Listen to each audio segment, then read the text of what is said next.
আৰু কেইজনমানে মোক হত্যা বুলি কোৱাৰ কাৰণে মাজে মাজে জুকাই থাকে তেওঁলোকৰো মুখত চূণ পৰিব মই এটা ব্ৰডকাষ্টত কৈছিলোঁ হত্যা শব্দটো কোৱাৰ কাৰণে মাজে মাজে সিএমএ হত্যা কৈছিলে সিএমএ যি কয় ভাবি চিন্তি কয় সিএমএ এটা কথা উপৰুৱাকৈ নকয় অৱশেষত ধৰা পৰিল যে জুবিন গাৰ্গক হত্যা কৰা হৈছিল এই কথা মুখ্যমন্ত্ৰী ডাঙৰীয়াই আসলতে সদৰি কৰিছে আৰু মুখ্যমন্ত্ৰী ডাঙৰীয়াই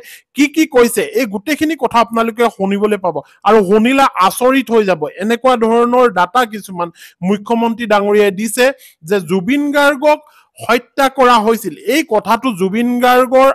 হত্যা কৰা কথাটো আগতেও মুখ্যমন্ত্ৰী ডাঙৰীয়াই কৈছিল বুলি নিজে কৈছে আপোনালোকে সমুখ ভাগত দিয়া ভিডিঅ'টোতে গম পালে এতিয়া মই পিছৰ অংশটো লগাই দিম এনেকুৱা ধৰণৰ ডাটা আছে আপোনালোকে আচৰিত হৈ যাব আৰু তথ্যভিত্তিক ডাটা হেখিনি তথ্য সহকাৰে মুখ্যমন্ত্ৰী ডাঙৰীয়াই কৈছে শুনকচোন তেওঁ কি কৈছে প্ৰথমতে ছিংগাপুৰ চৰকাৰে এমলেট মিউচুৱেল লিগেল এছিষ্টেন্স ট্ৰিটিৰ অধীনত আমাক তেওঁলোকে পোষ্টমৰ্টেম ৰিপৰ্ট সাগৰৰ লগত জড়িত তেওঁলোকৰ নীতি নিয়মসমূহৰ বিশদ বিৱৰণ আৰু টক্সিকোলজি ৰিপৰ্ট তিনিটাই আমাক পঠাই দিছে যিটোৱে আমাৰ ইনভেষ্টিগেশ্যনত বহুতখিনি সহায় হ'ব ৰব তেখেতৰ ভাষ্য শেষ হোৱা নাই তেখেতে আৰু বিস্ফোৰক কিছুমান মন্তব্য দিছে আৰু তথ্য দিছে যাৰ দ্বাৰা আপোনালোক নিশ্চিত হ'ব যে জুবিন গাৰ্গ ডাঙৰীয়াক হত্যা কৰা হৈছিল কাৰণ এগৰাকী মুখ্যমন্ত্ৰীয়ে তেওঁ নিজেই কৈছে যে মই এনেই আবুল তাবুল কৈ কথা আপোনালোকক মন ভাল নলগাও মই কিছুমান কথা চিন্তা কৰিহে কওঁ গতিকে তেখেতৰ বাইটৰ পৰা এটা কথা স্পষ্ট হৈ পৰিল যে জুবিন গাৰ্গক হত্যা কৰা হৈছিল এই কথাটো অৱশেষত আসলতে পোহৰলৈ আহিছে আৰু ছিংগাপুৰৰ পৰা যিখন পোষ্টমৰ্টম ৰিপৰ্ট আহিছে টক্সিকোলজি যিটো ৰিপৰ্ট আহিছে সেই ৰিপৰ্টটোত কি আছে তেওঁ আকাৰে ইংগিতে কথাখিনি বুজাই দিবলৈ চেষ্টা কৰিছে আৰু অসমৰ ৰাইজে বুজিও পাইছে যদিও এটো তদন্তৰ খাতিৰত বা আইনীগতভাৱে এখন ৰাজহুৱা কৰা নাই কিন্তু মুখ্যমন্ত্ৰী ডাঙৰীয়াৰ কথাত এটা কথা স্পষ্ট হৈ পৰিছে যে জুবিন গাৰ্গক আসলতে হত্যা কৰা হৈছিল কিন্তু কোনে হত্যা কৰিছিল কেতিয়া হত্যা কৰিছিল কিমান দিনৰ পৰিকল্পনা আছিল এইখিনি কথা এতিয়া গম পোৱা নাই যদিও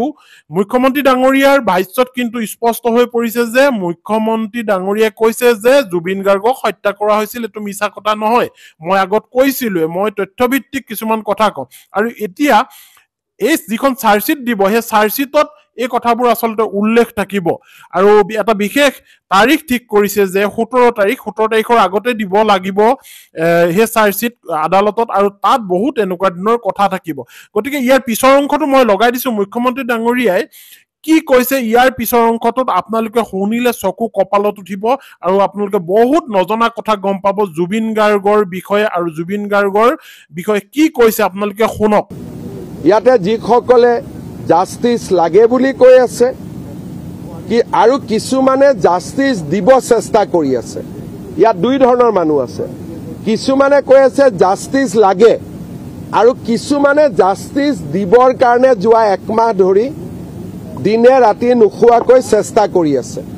সোশ্যাল মিডিয়াটো জাস্টিস ফৰ জুবিন গাৰ্গ লিখিলেতো নাপাব জাস্টিস দিবৰ কাৰণে কোনোবাই দিনে ৰাতিয়ে পৰিশ্ৰম কৰিব লাগিব আৰু এসআইটি টিমটোৱে সেই পৰিশ্ৰম কৰি আছে ৰাতি 2-3 বজালৈকে তেওঁলোকে দিনে ৰাতিয়ে কাম কৰি আছে electronic evidence medical evidence cross examination কোৰ্টৰ পৰা কোৰ্টত 164 ষ্টেটমেন্ট ৰেকৰ্ডিং নীৰৱে তেওঁলোকে বহুত ডাঙৰ কাম কৰি গৈ আছে আৰু আমি আকৌ এবাৰ মানুহক আমি প্ৰমাণ কৰিম যে আমি কিমান কমিটেড আৰু কিমান সিৰিয়াস 17 ডিসেম্বৰ লাষ্ট ডেট হয় 19 তাৰিখে তেওঁ ঢুকাইছিলে গতিকে আমি 3 মাহত দিব লাগে গতিকে 17 ডিসেম্বৰটো আমি লাষ্ট ডেট ধৰিছো কিন্তু এসআইটিয়ে মোক কোৱামতে তাতকৈ আগতেই কাম হৈ যাব মই লাষ্ট ডেটটো কৈ আছো আৰু কেইজনমানে মোক হত্যা বুলি কোৱাৰ কাৰণে মাজে মাজে জুকাই থাকে তেওঁলোকৰো মুখত চূণ পৰিব মই এটা ব্ৰডকাষ্টত কৈছিলোঁ হত্যা শব্দটো কোৱাৰ কাৰণে মাজে মাজে সিএমএ হত্যা কৈছিলে সিএমএ যি কয় ভাবি চিন্তি কয় CM এটা কথা উপৰুৱাকৈ নকয়। হয়, ইতিমধ্যে আপোনালোকে মুখ্যমন্ত্ৰী ডাঙৰীয়াৰ এই কথাখিনি শুনি স্পষ্ট হৈছে চাগৈ যে জুবিন গাৰ্গক হত্যা কৰা হৈছিল। এইটো সত্য, কাৰণ মুখ্যমন্ত্ৰী ডাঙৰীয়াই পুনৰবাৰ কৈছে যে মই এনেই মিছা কথা নকওঁ, মোৰ কথাত ৱেট আছে আৰু মই তথ্যভিত্তিক কিছুমান কথাহে কওঁ, এই কথাটো কৈছে। এতিয়া আপোনালোকে গম পাওক যে জুবিন গাৰ্গক যেতিয়া ছিংগাপুৰৰ পৰা লৈ অনা হৈছিল, সেই লৈ অনাৰ ঠিক পিছতেই জুবিন গাৰ্গৰ এখন ৰিপৰ্ট আহিছিল ছিংগাপুৰৰ পৰা, আৰু ছিংগাপুৰৰ পৰা যিখন ৰিপৰ্টত লিখা আছিল যে পানীত ডুবি তেখেতৰ মৃত্যু হৈছে। হয়, পানীত ডুবি মৃত্যু হৈছে বুলি আহিছিল, আৰু সেইখনতে আমি লৈ আচলতে তেখেতক শ্ৰদ্ধাঞ্জলি যাচিবলৈ তেখেতক ইয়াত 5 দিন ৰখা হ'ল। তেখেতৰ মৃত্যু দিনটোক ধৰি 5টা দিন যেতিয়া ৰখা হ'ল, ৰাইজৰ মাজত চৰ্চা হ'ল যে জুবিন গাৰ্গক প্ৰকৃততে হত্যা কৰা হৈছিল নেকি, পানীত নি বা ইত্যাদি ইত্যাদি কৰি, কিবা খাদ্য বিষক্ৰিয়া কৰি ইত্যাদি ইত্যাদি কৰি। গতিকে অসমৰ ৰাইজে বিপুল দাবী কৰিলে যে জুবিন গাৰ্গৰ পষ্টমৰ্টম পুনৰবাৰ কৰিব লাগে আমাৰ অসমত, আমাৰ নিজৰ শৈলীমতে। আৰু সেই কথাটোকে ৰাখি মুখ্যমন্ত্ৰী ডাঙৰীয়াই গুৱাহাটী GMCHক আচলতে দায়িত্ব দিলে, গুৱাহাটী মেডিকেল কলেজক দায়িত্ব দিলে সেই মৰণোত্তৰ পৰীক্ষাৰ বাবে। আৰু সেই মৰণোত্তৰ পৰীক্ষা হৈ গ'ল, হৈ যোৱাৰ পিছত জুবিন গাৰ্গৰ অন্ত্যেষ্টিক্ৰিয়াও হৈ গ'ল। ঠিক তাৰ পিছত এতিয়া অসমৰ SITৰ দল এটা ছিংগাপুৰলৈ গ'ল, সাংবিধানিকভাৱে গৈছে, কাৰণ সেইখন এখন বহিৰাষ্ট্ৰ। গতিকে তালৈ যোৱাৰ আগতেই ছিংগাপুৰে কথা দিছিল যে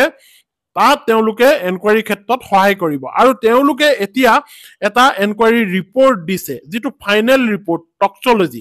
আপোনালোকে গম পায় গুৱাহাটীত যেতিয়া পষ্টমৰ্টম ৰিপৰ্ট হৈছিল, ইয়াৰ পৰা কিছুমান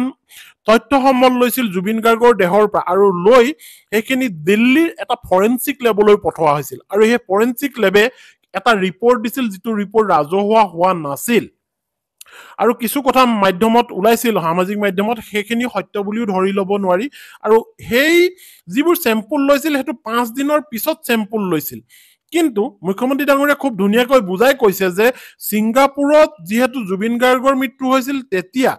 সেই ছিংগাপুৰত 5 মিনিটৰ পিছতেই আচলতে ব্লাডৰ চেম্পুল বা অন্যান্য দেহৰ পৰা যি যি চেম্পুল ল'ব লাগে, টক্সিক'লজি ৰিপৰ্টটো ল'বৰ কাৰণে, য'ত ধৰা পৰিব কিবা বিষক্ৰিয়া হৈছিল নেকি বা কি এনেকুৱা ধৰণৰ কথা হৈছিল যাৰ কাৰণে তেওঁৰ মৃত্যু হৈছে, সেই ৰিপৰ্টখিনি, সেই তথ্যখিনি 5 মিনিটৰ পিছতে লৈছিল। কিন্তু অসমত আমাৰ 5 দিনৰ পিছত লোৱাৰ কাৰণে সেই তথ্য সম্বলখিনি হয়তো ইমান উপযুক্ত নাছিল বুলি মুখ্যমন্ত্ৰী ডাঙৰীয়াই ক'ব বিচাৰে। গতিকে বৰ্তমান সময়ত সেই টক্সিক'লজি ৰিপৰ্টখিনি আহি পৰিছে অসমলৈ, আৰু সেয়া ছিংগাপুৰে দিছে। আৰু ছিংগাপুৰৰ মেডিকেল যিটো ডিপাৰ্টমেণ্ট, এইটো বিশ্বৰ এটা সন্মানীয় ডিপাৰ্টমেণ্ট আৰু এটা মানিবলগীয়া ডিপাৰ্টমেণ্ট। তেওঁলোকৰ ফেচিলিটিজ বহুত আছে, সুবিধা বহুত আছে, এটা উন্নত চিকিৎসা। গতিকে সেই উন্নত চিকিৎসা থকা দেশখনে যিটো ৰিপৰ্ট দিছে, এই ৰিপৰ্টটোত কিন্তু যে এনেকুৱা ধৰণৰ কিবা এটা কথা আহিছে, এইটো নিঘাত সত্য। মুখ্যমন্ত্ৰী ডাঙৰীয়াই এইটো উনুকিয়াবলৈ বিচাৰিছে, কাৰণ তেওঁ কৈছে যে মই হত্যা হৈছে বুলি আগতেই কৈ থৈছিলো, গতিকে মোৰ কথা মিছা নহয়। এইটো কথাৰ পৰা স্পষ্ট হৈ পৰিছে যে জুবিন গাৰ্গক আচলতে হত্যা কৰা হৈছে, এই কথাটো প্ৰায় নিশ্চিত হৈ পৰিছে। আৰু চাৰ্জশ্বিট যেতিয়া দাখিল হ'ব তেতিয়া বা ৰাজহুৱা হ'ব, তেতিয়া আমি এই গোটেইখিনি কথা গম পাম। ঠিক আছে দিয়ক, ভিডিঅ'টো এটা সামৰিছো।